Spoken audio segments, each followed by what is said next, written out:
maybe you're selling your home, you want to buy a cheaper place to free up equity. We're saying maybe moving from a higher maintenance home to a lower maintenance home. But there are some tips and tricks.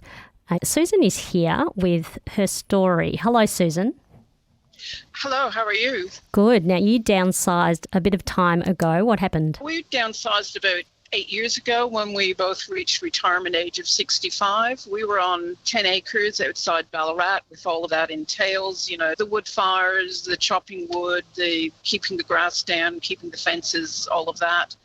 And we'd actually invested in an apartment in the CBD back in 2010, which was rented out to students. And we thought, well, we'll just sell and move into the apartment and see how it goes.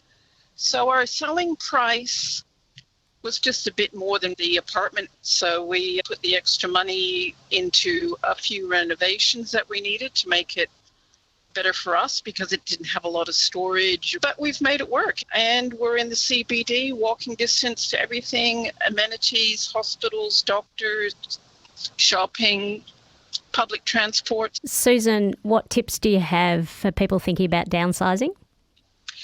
I would say look at your money and look at your body corporate fees for anything that you're renting, because that is a big one, especially if you're on a fixed income. Rachel? Yeah, spot on. It's such a great point. So when you're looking at that new accommodation, that new downsized accommodation, don't just look at that purchase price. I always say you look at the ingoing, the ongoing and the outgoing. And the one thing I really missed was we had solar panels on our house at a really good rate because we got in at the beginning of the scheme. And of course now we have no rebates, so we're finding the electricity, even though we're in an apartment.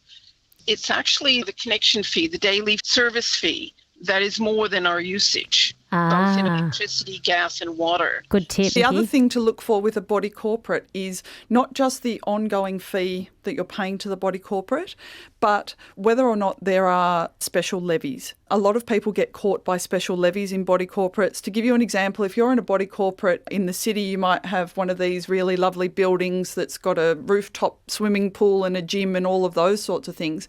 If that swimming pool gets a crack, then they'll levy the owner's corporation to fix that if they don't have the money. So you can be up for these surprise bills. And as Susan said, if you're on a fixed income, that can come as a rude shock and you've got to come up with the money.